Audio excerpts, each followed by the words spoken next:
Nichukue nafasi hii kwa niaba ya uongozi wa Chama cha Mapinduzi mkoa wa Dar es Salaam kutoa shukrani zetu kwa sisi kukaribishwa katika iftari hii na kuwakilisha uongozi wa CCM wa mkoa. Mheshimiwa Diwani, tunakushukuru angalau kwa kuliona hili, umeamua fungu jema. Washehe wetu wanatuambia kumfuturisha aliyefunga unapata thawabu sawasawa na aliyefunga. Kwa hiyo maana yake kiamua kutufuturisha kila siku, thawabu zitakuwa ni nyingi kama zile kura ulizopata. Sasa ni wewe kuamua unataka thawabu ama hutaki, na kama unazitaka basi tuhakikishie mialiko hapa kwamba ukumbi huu ambao ulipatia kura utaendelea kupatia thawabu hapa.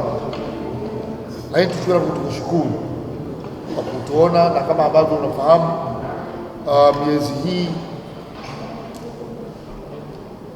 waumini wa dini zote tuko katika mifungo kutimiza ibada kwa mujibu wa amri.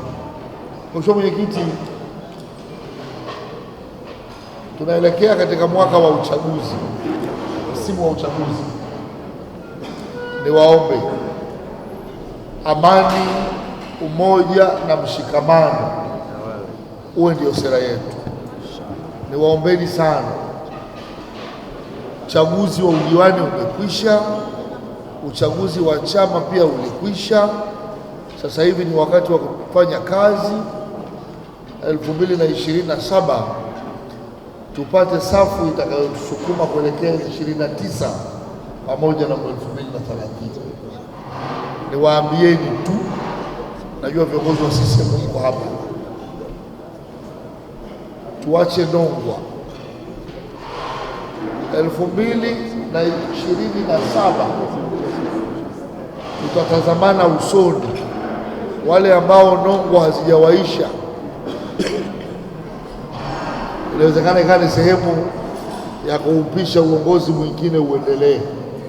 Hili nimelinyoosha vizuri kwa sababu ni maelekezo ya katibu mkuu wa CCM. Naye Baba Nyerere ndiye tumuhifadhi, naye ndiye aliyeleta Tanzania yetu ndiyo nchi ya furaha.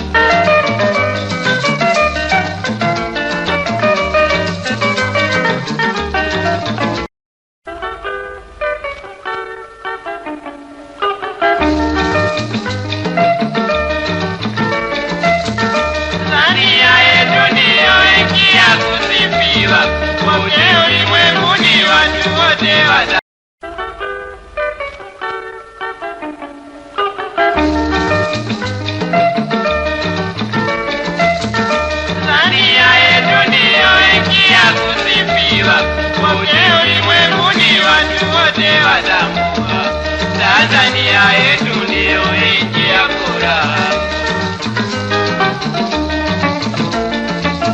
Naye Baba Nyerere ndiye tumuhifadhi. Kwa majina anaitwa John Jeremia Sanga, diwani wa kata ya Salanga, ninatoka na tiketi ya Chama cha Mapinduzi. Niwashukuru wale wote walioshiriki katika iftari ya leo.